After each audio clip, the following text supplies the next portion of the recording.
Precisa ferir a pressão, medir a glicemia ou tomar uma vacina? Na Drogasil tem exames, testes e calendário vacinal completo.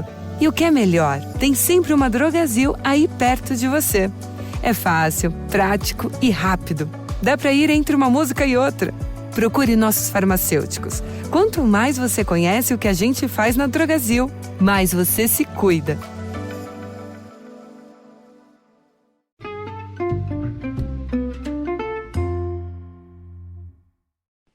Hi, everybody, and welcome to the Dr. Psych Mom Show. Today, we're going to talk about when your spouse's happiness makes you uncomfortable and why this would happen. It sounds like a real shitty kind of thing that people wouldn't want to admit, and so they don't want to recognize it in themselves, but it's perfectly explainable if you had a difficult childhood and attachment issues, as we will discuss. But before that, please do subscribe.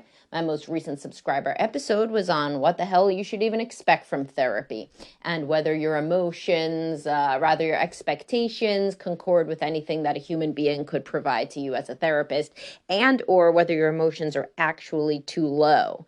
Did I say emotions again? Expectations. So it's about expectations, not emotions. Those are both words that start with E. So I guess I'm confusing them. So anyhow, let's move on to the topic at hand. So many people do not want to go over and give their spouse a hug or a kiss, or conversely, do chores, so women don't want to go over and give their husband a hug or a kiss, or men don't want to do chores or do whatever fucking gentle parenting she wants you to do, or whatever the, flavor of the week is of the thing she wants from you, or the flavor of the week of the thing that your husband wants in bed. So obviously people have many wants. And when you find yourself like implicitly avoiding doing the thing that your partner wants, sometimes it's because you don't want to see them happy. And that sounds kind of shitty, but it's true. So why would you not want to see your partner happy? So for a lot of people, seeing their partner happy is a lot of pressure, and it's very uncomfortable and it's very intimate. And if you were raised to avoid and eschew positive emotions because your parents were depressive or addicted or traumatized or anxious, you frequently were raised in the type of atmosphere where you felt like the other shoe is going to drop whenever anything positive happens. And if you feel this way, then whenever somebody is happy, it means that something bad could happen.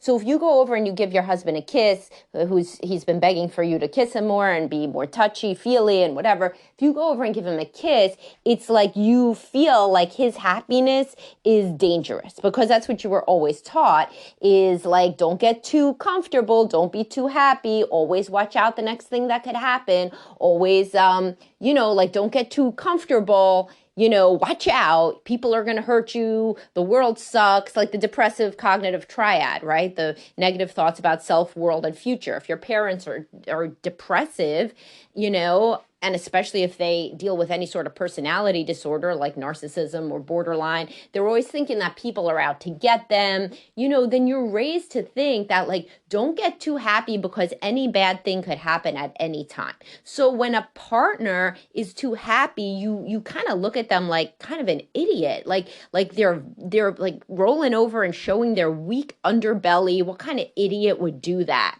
And it makes you feel like uncomfortable, like embarrassed on their behalf, because you were always shamed as a child for having emotions or being too happy or anything. And I specifically have a podcast about this. It's like when your children's positive emotions make you uncomfortable or overwhelm you or something like that, but it has kids' positive emotions in it. If you want the Spotify search engine improved dramatically, now there is a Spotify search engine. So if you just go to the Dr. Psych Mom Show in Spotify, you can type in these keywords. Makes my life a lot easier because I previously also didn't have any way to find them.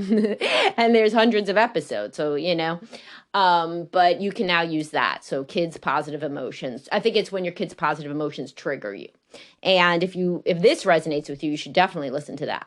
And people are far worse behaved with their spouses than their kids because they're trying harder with their kids, because that's just fucking evolution. You want your kids to grow up and be healthier than you, but your spouse is already, is what he or she is. So anyway, if you were raised in this kind of environment where any sort of happiness was either, it meant that you were an idiot or you were naive or you're setting yourself up for disappointment or failure, then seeing a partner be happy, like the way that your wife would be happy if you organized the garage, or that your husband would be happy if you came over and gave him a hug or kiss, that makes you feel that this person is kind of a vulnerable idiot. It makes you uncomfortable on their behalf.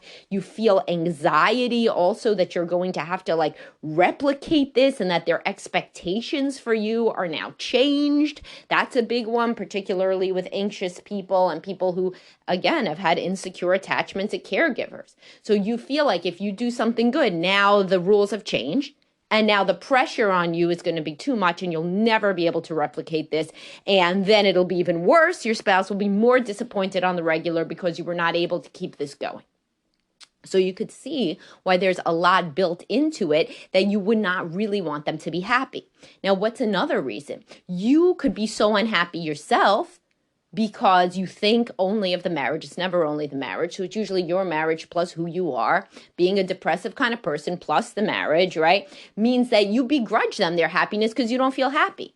So when they feel happy, you don't feel happy. So why would you want to make them happy if you can't feel happy?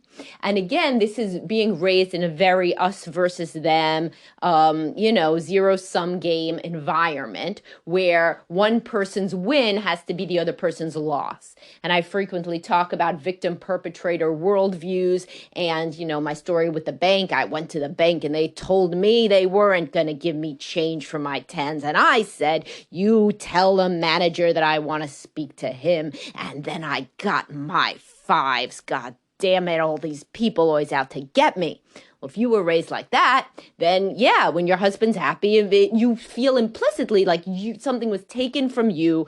There's happiness in the offer, like a ball being passed around. One person holds the ball, then the other person doesn't have the ball. Well, if the ball is happiness, if he has it, you lost it. So these are the kind of women that say, I feel like you're taking something from me with sex. I mean, within the context of that the man is not, assaulting them, right? And that the man is trying to be a good lover and is trying to give them an orgasm, trying to be attentive and loving. In the sense that the man is pushing you up against a wall and just, putting his dick in you, then yeah, sure, he's taking something from you, like self-respect, and get out of that relationship immediately. But I'm talking about a situation where the man is trying all these different things to make you happy, but his punishment, the reason you don't like it is because he gets happy. And if he gets happy, then you can't be happy because he took your happy. And this is always associated with a very negative childhood and the sort of place where there was a lot of us against them. There was a lot of overt sibling favoritism. There was fighting among the parents, fighting among the kids. It was a very difficult survivalist sort of atmosphere. And so then you learn if one person's happy, the other person can't be happy. So he took my happy.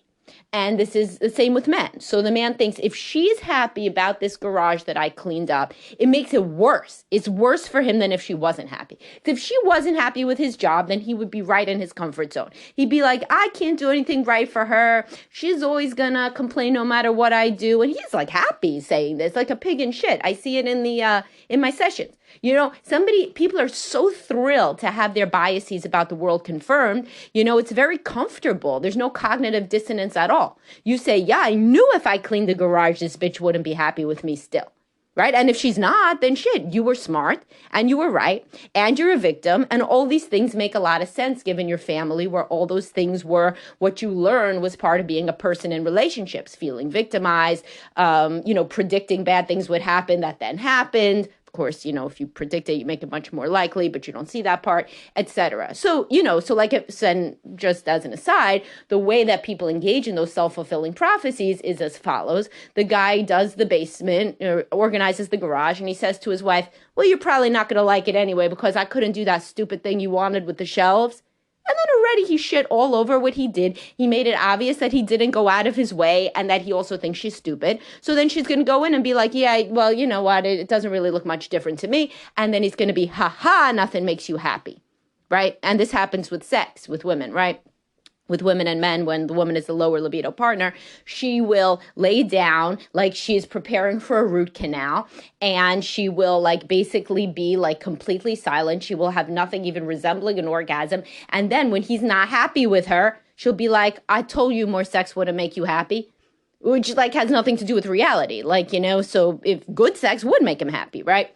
And of course, it's not like he's any paragon of mental health, nor is the woman in the garage incident, because these people married the depressive, negative person. So likely they perceive the world in a similar way, vary us against them also. So either way, there's no, winners here. Everybody is struggling within the aftermath of a difficult childhood, which allows people to, which prevents people from fully self-actualizing in their relationships and allowing themselves and a partner to be vulnerable and even being attracted to somebody who would be authentic and vulnerable with emotions, which would make you uncomfortable, right? So if a partner's happiness makes you uncomfortable, and so sometimes the women say it like this: I can't kiss him because he makes everything into sex.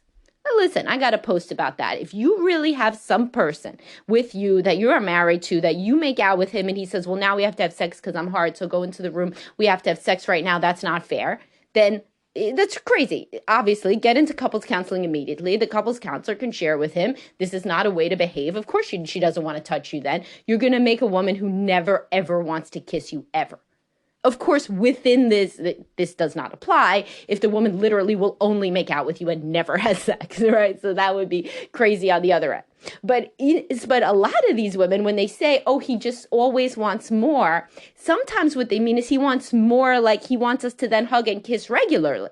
Not like he's saying, like, if we hug and kiss immediately, like, you have to bend over. Not saying that. He's saying like, oh, if we hug and kiss, I like it. So I like to keep doing it. I want the kiss to be like, 20 seconds sometimes instead of the 1 second you give me. That's pretty normal, right? But in her mind, this is him always wanting more, which is the ultimate grievance, because she was raised that people who want more are stupid and selfish, don't understand the way the world works, are weak, are going to get disappointed, etc., etc., etc. The worse the childhood was, the more abuse or neglect that the person had, then the more scared they are of happiness in themselves or in a partner. Also, the more likely they are to be depressed. This is a known quantity, that childhood, a bad childhood in any way is going to increase your rates of any mental issue later on, So they're feeling very unhappy themselves. So it's not very comfortable to see somebody be happy when you're so unhappy. You're jealous. You're really jealous of their ability to be happy. And then if you can't think of any way that they could make you equivalently happy, possibly because you can't be happy because you're depressed. So right now you can't, you feel that you cannot be happy, or because they don't know how to do the equivalent thing for you, such as, and there may be no equivalent thing. So sometimes women are like, yeah, I can make him happy with like a blowjob, but like he could make me happy by being emotionally present, but he doesn't know how to be emotionally present. And I don't know how to tell him. And so basically I'm not going to do anything for him in bed because he doesn't know how to do this for me. Well, that's obviously not fair. And how the hell could he be emotionally present in such a scenario? And you probably picked a man who can't be emotionally present because emotionally present would terrify you, given that nobody was emotionally present with you growing up. So these are the sort of situations when you're terrified or, upset or disgusted or turned off. And this is another one to listen to, is when women are scared or disgusted by male desire. That's another podcast to listen to if this resonates with you, because it's like very similar. If you are in this situation and this stuff that I'm saying makes sense to you and it on some level makes you uncomfortable because you have felt this way, like fuck this person for being happy, I'm not going to let them be happy because I'm so unhappy, and or because it kind of like twists my stomach, I want to avert my eyes from them being happy, then that is truly something that you need to explore on a deep level, if only because some of it's going to go over to your children too. They're definitely going to see the dynamic where mommy and daddy hate making each other happy, or at least mommy hates making daddy happy, or daddy hates making mommy happy. Then that's the only dynamic that they know, and they'll go into the same thing. But also, you're probably not as good as you think with hiding ambivalence at best about the children's positive emotions, such that, you try to make them happy with one hand, but on the other hand, you're kind of doing a little version of what you had growing up, which is you're trying to limit their expectations. You get angry at them for being ungrateful or not appreciative enough, or, things like that, where there's a lot of ambivalence and conflict surrounding anybody being really happy. And on some level, you truly think of such people as, not very smart or not very adaptive or immature or foolish or any of these things. And, this is something to truly explore in individual therapy. And if you could work through it, then you're going to get into a better marriage overall, because if you're not scared of making your partner happy or you're not turned off by it, then you are going to try to do it. And then they're going to try to do it right back to you. So there really are no situations where it's just one person who is terrible, mixed with one person who's wonderful. And in these situations, it's funny because the one who refuses to make the other one happy frequently thinks of themselves as the victim. They think that they do this because of longstanding resentment, empathic ruptures, et cetera, but that's only half the story. Now, sometimes not even half the story.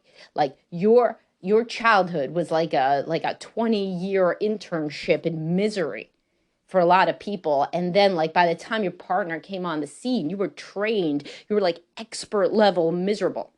And in the honeymoon stage, this receded. Also, you had a biological imperative to make a family, right? So between the drunk in love feeling of the honeymoon stage and the biological imperative to mate and procreate, frequently you seemed less miserable, and you genuinely felt less miserable, truly. And you felt that this would fix everything. You're going to get married, have kids. Now, fuck your parents, fuck your upbringing. Everything's going to be good. But it's not like that. It comes back. It comes right back if you never deal with it like whack-a-mole. If you have a miserable childhood, you are at real risk of being a miserable adult. And that's all of us who had miserable childhoods, right? So a lot of therapy is focused on explicating and bringing out into the light, these patterns that you may want to push under the rug, say, I'm nothing like my parents. Well, who's nothing like their parents? Really, really nobody. Nobody's nothing like their parents, and you could see it in your own kids. So people are more or less like one or the other, but there's nobody that was not impacted by seeing interactions between their parents, personality types, and genetically you're like them most of the time, unless you're adopted, right? And even then, right, you were raised by them. So then there's a lot of nurture going on. So anyway, hopefully anybody found this interesting to explain maybe a discomfort level that you haven't really been comfortable exploring previously, and you've been attributing to other things, because again, it sounds so terrible to say, well, honestly, it's they're too damn happy about it when I do something they want.